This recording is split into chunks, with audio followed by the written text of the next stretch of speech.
Welcome back guys. അപ്പോൾ ഇന്നത്തെ പരിപാടി എന്ന് പറഞ്ഞാൽ R15 ഇന്ന് കംപ്ലീറ്റ്ലി ഡിസ്മാൻഡിൽ ചെയ്യുകയാണ്. ഇന്ന് ഞാനിപ്പോൾ നേരെ വിഷ്ണുവിൻ്റെ വീട്ടിലോട്ട് പോവുകയാണ്. അവിടെ ചെന്നിട്ട് ഇന്ന് ബൈക്ക് കംപ്ലീറ്റ് നമ്മൾ അഴിച്ചിറക്കാനാണ് പ്ലാൻ. അപ്പോൾ എന്തൊക്കെ ആവുമെന്ന് അറിഞ്ഞൂടാ. നമുക്ക് എന്തായാലും ഒരു ഫസ്റ്റ് അറ്റംപ്റ്റ് ആണ്, നമുക്ക് ചെയ്ത് നോക്കാം. ഹോപ്പ്ഫുള്ളി ഒരു 3 ദിവസം കൊണ്ട് വർക്ക് തീരുമെന്നാണ് ഞാൻ പ്രതീക്ഷിക്കുന്നത്. എന്തായാലും നമുക്ക് നോക്കാം എന്താ സംഭവിക്കുക എന്നുള്ളത്. ഒട്ടും സമയം കളയുന്നില്ല, നമുക്ക് നേരെ വിഷ്ണുവിൻ്റെ ഗാരേജിലോട്ട് പോവാം. അവിടെ ചെന്നിട്ട് നമുക്ക് ബാക്കി എന്തൊക്കെയാണ് ചെയ്യാൻ പോകുന്നത് നോക്കാം.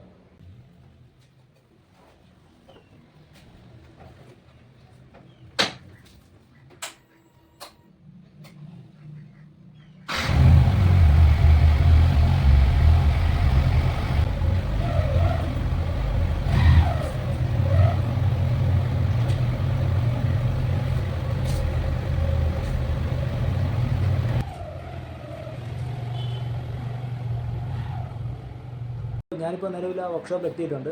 നിങ്ങൾ കാണാൻ വണ്ടി ഇപ്പോൾ അത്യാവശ്യം സൈഡെല്ലാം പൊളിച്ചെല്ലാം വർക്ക് ചെയ്തുകൊണ്ടിരിക്കുകയാണ്. ഇപ്പോൾ നമ്മൾ എന്തൊക്കെ പാർട്സ് മാറി, നമ്മളിപ്പോൾ എന്തൊക്കെ ചെയ്യുന്നു, എല്ലാം ഡീറ്റെയിലായിട്ട് ഞാൻ അപ്കമിങ് വീഡിയോസ് ഞാൻ എക്സ്പ്ലെയിൻ ചെയ്തുതരാം. അപ്പോൾ ഇന്ന് ചെയ്യുന്ന വർക്ക് നമുക്ക് ജസ്റ്റ് ഈ വീഡിയോയിൽ നോക്കാം. ബാക്കി ഒരു 2 ദിവസം കൂടെ വർക്ക് കാണും. എന്തായാലും അതിനുശേഷം എന്തായാലും വണ്ടി കംപ്ലീറ്റ് നമ്മൾ റെഡിയാക്കി എടുക്കും.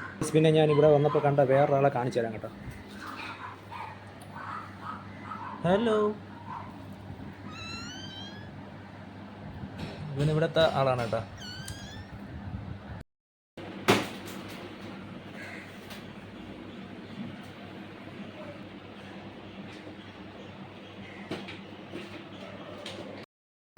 ഇതാ ഈ ലോക്കൊക്കെ കണ്ടോ, ഇതൊക്കെ ആകുമ്പോൾ ഇതാ പൊട്ടിച്ചാണ് വെച്ചേക്കുന്നത്. ഇപ്പോഴാണ് കാണുന്നത് ഇളക്കി വരുന്നപ്പോഴത്തേക്ക്.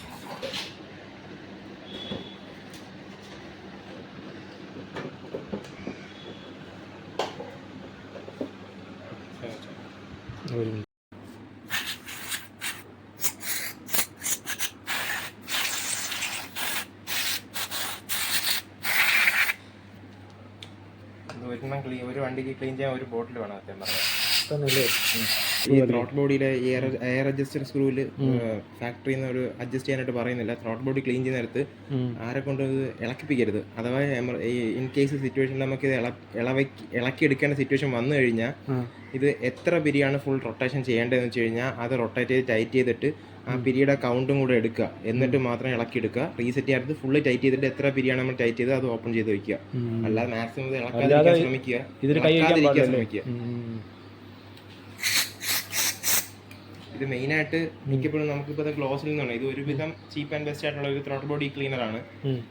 വെർത്ത് അല്ലെങ്കിൽ അഡിനോൾ അല്ലെങ്കിൽ മോട്ടിവുള്ളൊക്കെ പോയി കഴിഞ്ഞാൽ കുറെ കൂടെ ക്ലീൻ ആവും. പക്ഷേ ഇതിന്റെ ആവശ്യം നമുക്ക് യൂഷ്വലി വരുന്നുള്ളൂ. ഒരു 15,000 ഓടി ഒരു വണ്ടിക്കൊക്കെ ഇതിട്ട് ക്ലീൻ ചെയ്തത്. ഇത് ഇഞ്ചക്ടറും എല്ലാം ക്ലീൻ ചെയ്ത് വരുമ്പോഴത്തേക്ക് ഇതൊരു ബോട്ടിൽ വേണം ഒരു വണ്ടി ഫുള്ള് ക്ലീൻ ചെയ്തെടുക്കാനായിട്ട്. യൂഷ്വലി എല്ലാവരും ഒരു ബോട്ടിൽ വെച്ച് ഒന്നിലധികം വണ്ടി ചെയ്യാറുണ്ട്. പക്ഷേ പ്രോപ്പറായിട്ട് ക്ലീൻ ചെയ്യണമെങ്കിൽ ഒരു ബോട്ടിൽ നിർബന്ധമായിട്ടും വേണം.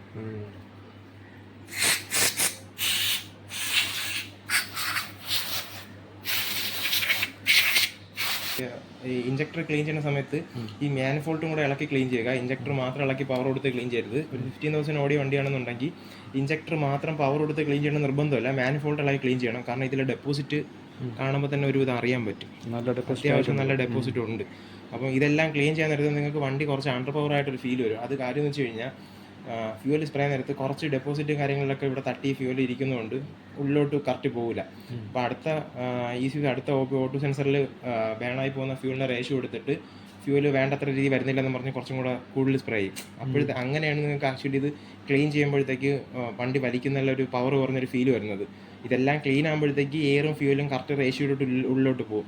അപ്പം ഈ ഫ്യൂവൽ പറഞ്ഞേക്കുന്ന ഫ്യൂവലിൻ്റെ ഇത് മാത്രമേ കിട്ടുള്ളൂ, അല്ലെങ്കിൽ അതേ കിട്ടുള്ളൂ. പക്ഷേ ഇത് കുറച്ച് നമുക്കിങ്ങനെ പറ്റിയിരിക്കാൻ നേരത്തെ അവിടെ പറ്റിയിരിക്കും. അപ്പോൾ മൈലേജ് ഡ്രോപ്പ് അങ്ങനത്തെ കുറച്ച് കാര്യങ്ങളൊക്കെ വരും.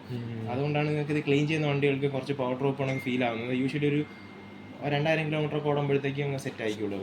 അത് അത്രയ്ക്ക് എൻജോയ് ചെയ്ത് ഓടിക്കുന്ന ഒരാൾക്ക് മാത്രമേ ആ ഫീല് നല്ലോണം അറിയാൻ പറ്റൂ. അല്ല യൂഷ്വലി നോർമൽ ഓടിക്കുന്ന ഒരാൾക്ക് അത് പെട്ടെന്ന് ക്യാച്ച് ചെയ്യാൻ പറ്റത്തില്ല.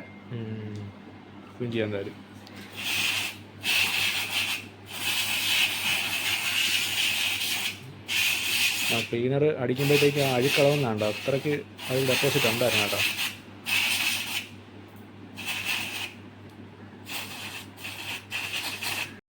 ഇനിയിപ്പോൾ അടുത്തത് ചെയ്യാൻ പോകുന്നത് ഇതിൻ്റെ ഹെഡ് ക്യാപ്പ് ജസ്റ്റ് ഇളക്കിയിട്ട് വാൽവ് അഡ്ജസ്റ്റ് ചെയ്യുകയാണ്. ഇനിയിപ്പോൾ നിലവിൽ വാൽവ് നോയ്സോ കാര്യങ്ങളൊന്നും ഇല്ല. പക്ഷേ ഒരു 15,000 നമ്മൾ ഈ ഒരു സർവീസ് ചെയ്യുമ്പോൾ ഒരു വാൽവ് ക്ലിയറൻസ് ചെയ്യണമെന്നാണ് സർവീസ് മാനുവലിൽ പറയുന്നത്. അതുകൊണ്ട് നമ്മൾ അതും കൂടെ ചെയ്ത് വിടുകയാണ്. ഗൈസ് ഇപ്പോൾ ഈ സൈഡിലത്തെ ഈ ഒരു ഏരിയയൊക്കെ ഇളക്കുമ്പോഴാണ് ഇതിൻ്റെ നട്ടൊക്കെ അവർ എങ്ങനെയെങ്കിലും വെച്ച് പെട്ടെന്ന് ടൈറ്റ് ചെയ്തിരിക്കുന്നതുകൊണ്ട് അതിൻ്റെ ആ ഒരു ത്രെഡൊക്കെ പോയിരിക്കുന്നത്. എത്ര നട്ടിൻ്റെ ഇടാ പോയിരിക്കണം? ഒരു നട്ടില്ല, റേഡിയേറ്ററിന് ചെയ്യാറുണ്ട്, അത് പ്രശ്നമില്ല. ആ. ഒരു വണ്ടി ഓണറിന് അത് അക്സെപ്റ്റ് ചെയ്യാൻ പറ്റും. തന്നെ ഇതാണോ അത്? വി വിയുടെ മോട്ടറാണല്ലേ? സോളിനോട് വാൽവെന്ന് പറയുന്നത്. സോളിനോട് വാൽവാന്നല്ലേ? വണ്ടിയുടെ മോട്ടർ എന്ന് പറഞ്ഞാൽ ഓക്കെ ഓക്കെ. പക്ഷേ ഈ ഒരു മോട്ടറാണ് നമ്മുടെ ബൈക്കിൽ ബി വിയെ ആക്ടിവേറ്റ് ചെയ്യാൻ വേണ്ടി ഹെൽപ്പ് ചെയ്യുന്നൊരു സാധനം.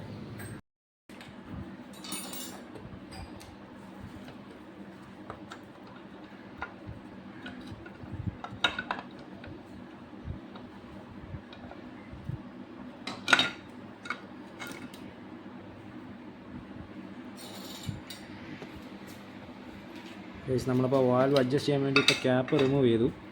ഇനിയിപ്പോൾ അടുത്തത് ഇനി ടൈമിങ് ചെയ്യൂടാ, ടൈമിങ് അഡ്ജസ്റ്റ് ചെയ്യണം. ഓക്കെ ഗൈസ്, അപ്പോൾ അടുത്തത് ഇനിയിപ്പോൾ ടൈമിങ് അഡ്ജസ്റ്റ് ചെയ്യാൻ പോവുകയാണ്.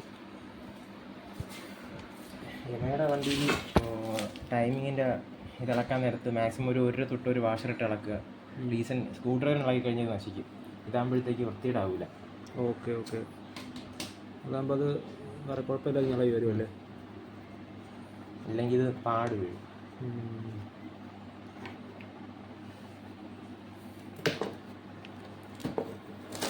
ഒരു തൊട്ട് ഈ സാധനം ഇരിക്കണം, ഇത് പിടിക്കാനില്ല, പാട് വീഴണം. വേറെ തൊട്ട് വേണോ? അത് ചോദിച്ചോ. ആ അതിൽ പറ്റും.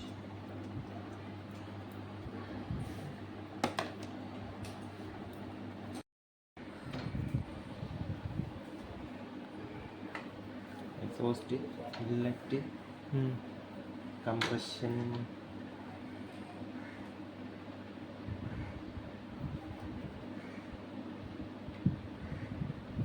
കംപ്രഷൻ ചെക്ക് ചെയ്യുന്നത് എക്സോസ്റ്റ് വാൾവിൻ്റെ ഇൻലെറ്റ് വാൾവിൻ്റെ ഫ്രീ പ്ലേ നോക്കുക. ഇവിടെ ഒരു മാർക്കിംഗ് ഉണ്ട്, ഫ്ലൈ വീലിലൊരു മാർക്കിംഗ് ഉണ്ട്. അത് നിങ്ങൾക്ക് ഈ വീഡിയോയിൽ ഞാനൊരു ഫോട്ടോ ആഡ് ചെയ്ത് വയ്ക്കാം, അപ്പോൾ കറക്റ്റ് ഐഡൻറ്റിഫൈ ചെയ്യാൻ പറ്റും. അത് രണ്ടും കറക്റ്റായിട്ട് വേണം ക്ലിയറൻസ് എടുക്കാൻ. ക്ലിയറൻസ് എടുക്കാൻ സ്പെഷ്യലായിട്ടൊരു ടൂളുണ്ട്, ഫീലർ ഗേജ് എന്ന് പറയും. അതിട്ട് മാത്രം ചെയ്യുക. ചുമ്മാ യൂട്യൂബിൽ നോക്കിയിട്ട് ചുമ്മാ കൈക്ക് അഡ്ജസ്റ്റ് ചെയ്യണ പരിപാടിയോ, 100 രൂപ ഹിന്ദിക്കാരന്മാരൊക്കെ 100 രൂപ നോട്ടൊക്കെ എടുത്ത് അതിൻ്റെ ഇടയിൽ കയറ്റിയിട്ട് അഡ്ജസ്റ്റ് ചെയ്യുക, അങ്ങനത്തെ പരിപാടിയും ചെയ്യരുത്. അപ്പം ടൂൾസ് യൂസ് ചെയ്ത് തന്നെ മാക്സിമം എഞ്ചിൻ സൈഡ് പ്രോപ്പറായിട്ട് വർക്ക് ചെയ്യുക. ഈ മാഗ്നറ്റ് സൈഡൊക്കെ ഇളക്കുന്നവർ ഇതിൻ്റെ പുള്ളറില്ലാതെ ഒന്ന് വലിച്ചിളക്കില്ല, ലാസ്റ്റ് ക്രാങ്ക് എല്ലാം കൂടെ പോവും.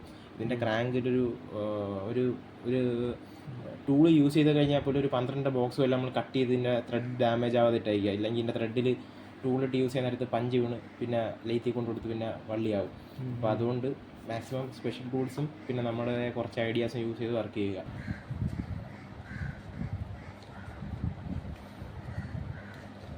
ഇനി അടുത്തത് നമുക്ക് ഓയിൽ കംപ്ലീറ്റ് ഡ്രെയിൻ ചെയ്തെടുക്കാം.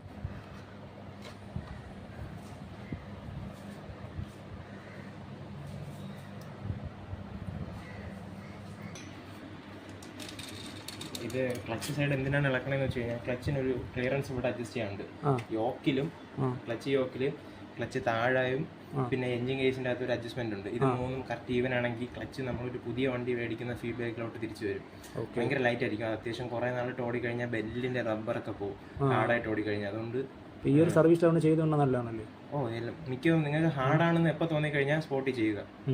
ഓയിൽ ചേഞ്ചിൻ്റെ കൂടെ ചെയ്താൽ മതി, അല്ലാതെ ഉടനെ തന്നെ ചെയ്യണമെന്ന് നിർബന്ധമില്ല. മാക്സിമം 2000-3000 കിലോമീറ്ററിനകത്ത് വെച്ച് ചെയ്യുക, അങ്ങനെ ഹാർഡായെന്ന് തോന്നിക്കഴിഞ്ഞാൽ.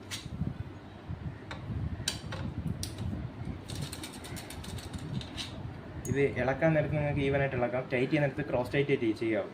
ക്രോസ് ടൈറ്റ് ചെയ്യുമ്പോൾ ത്രെഡ് പോകുന്നതല്ല, ഒന്നിൻ്റെ ഓപ്പോസിറ്റ് ടൈറ്റ് ചെയ്തേ പോകാവും. അതും ഈ നെറ്റിന് പറഞ്ഞത് 8.8 mm ടോർക്കാണ് വരുന്നത്. ഇതിൽ ഓരോ നെറ്റിലും മെൻഷൻ ചെയ്തേക്കും. അപ്പം ഇതിപ്പം നിലവിൽ ഞാൻ ടോർക്ക് റേഞ്ച് വെച്ചിട്ടല്ല ചെയ്യുന്നത്, ജസ്റ്റ് കൈക്കാണ്. ആ ഒരു ഫീലിങ്സ് അറിയാം, ഇത് യൂസ് ചെയ്തുകൊണ്ട് ഓൾമോസ്റ്റ് ആയെന്നുള്ളൊരു ഫീൽ ഉള്ളതുകൊണ്ട് അത് ബേസ് ചെയ്താണ് ചെയ്തു പോകുന്നത്. അതിൻ്റെ ആവശ്യമുള്ളൂ. പക്ഷേ ക്രാങ്ക് സൈഡ് എഞ്ചിൻ ഫുള്ള് പൊളിക്കാൻ നേരത്തെ ടോർക്ക് റേഞ്ചിന് തന്നെ അഡ്ജസ്റ്റ് ചെയ്യുക.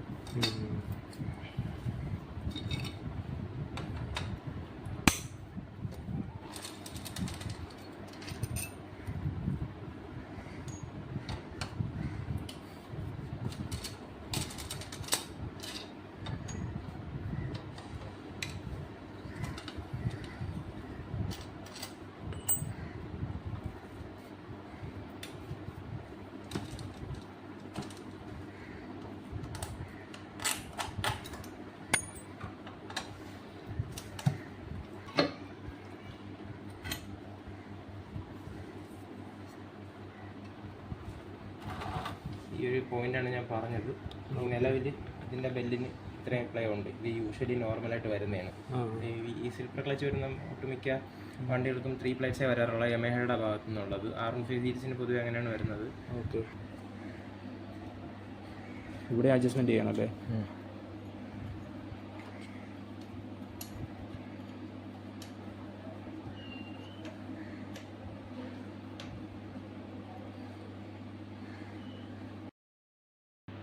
ഗൈസ്, അപ്പോൾ ഇനിയിപ്പോൾ ഇതിൻ്റെ വാൽവ് അഡ്ജസ്റ്റ് ചെയ്യാൻ പോവുകയാണ്. അപ്പോൾ ആദ്യം എക്സോസ്റ്റ് വാൽവാണ് അഡ്ജസ്റ്റ് ചെയ്യാൻ പോകുന്നത്. നോക്കാം നമുക്ക്. എക്സോസ്റ്റ് വാൾവിൻ്റെ ക്ലിയറൻസ് ഫാക്ടറി എന്ന് പറയുന്നത് 21 to 24 ആണ്. ഞാൻ 20 ആണ് ഇടുന്നത്. കാരണം നമ്മൾ അഡ്ജസ്റ്റ് ചെയ്ത് കഴിഞ്ഞാൽ കുറച്ച് കിലോമീറ്റർ കഴിയുമ്പോൾ ഓടി ലൂസാകും. ഒരു 100-150 കിലോമീറ്ററിനുള്ളിൽ ലൂസാകും. അപ്പോൾ കറക്റ്റ് ക്ലിയറൻസ് വാല്യൂയിലോട്ട് വരും. മിക്കുള്ളവരും അത് 21 കണക്കാക്കിയാണ് ഇട്ട് പോകുന്നത്. ഞാൻ എൻ്റെ ഒരു എക്സ്പീരിയൻസിലാണ് ഞാൻ ഇത് ഇടുന്നത്. മറ്റുള്ളൊരു മെക്കാനിക്കിൻ്റെ ഇതിൽ നോക്കാൻ നേരത്ത് ഞാൻ ഈ ചെയ്യുന്ന തെറ്റാണ്. പക്ഷേ ഞാനൊരു R15 എന്നുള്ള ഒരു ഓണറിൻ്റെ നിലയിൽ എനിക്കിത് ബെറ്റർ ആയിട്ടാണ് ഫീൽ ആയിട്ടുള്ളത്. ഓക്കെ ഓക്കെ, അതുകൊണ്ടാണ് ഞാൻ ഈ മെത്തേഡ് ഇതിൽ ചെയ്യുന്നത്. ഓക്കേടാ, ശരി.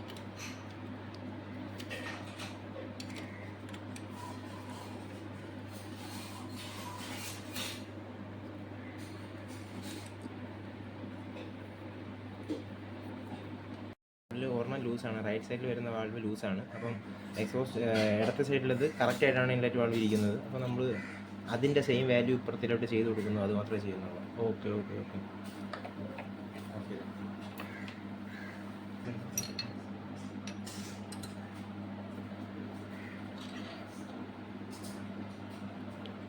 ഇനി കൂളൻ്റ് ചേഞ്ച് ചെയ്യാൻ പോവുകയാണ്.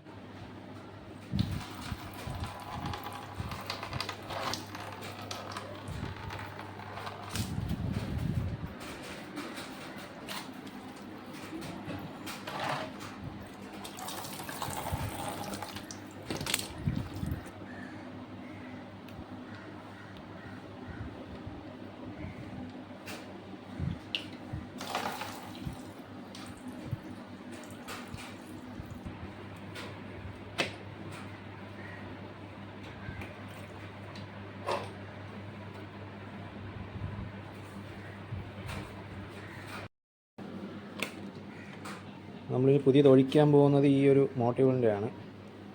നമ്മൾ വേറെ ഒഴിക്കായിരുന്ന ഏതാടാ? ഹീറോയുടെ അല്ലേ? അത്യാവശ്യം കൊള്ളായിരുന്നു, പക്ഷെ കിട്ടിയില്ല. കിട്ടിയില്ലല്ലേ? അപ്പോൾ നമ്മൾ തൽക്കാലം ഇപ്പോൾ ഇതാണ് ഒഴിക്കുന്നത് കേട്ടോ. ഇത് നമ്മുടെ സ്റ്റോക്ക് എമലൂബിൻ്റെ സാധനത്തിനെക്കാട്ടിയും കൊള്ളാമെന്നാണ് പറയുന്നത്. എന്തായാലും നമുക്കിനി ഇത് ഒഴിച്ച് നോക്കാം.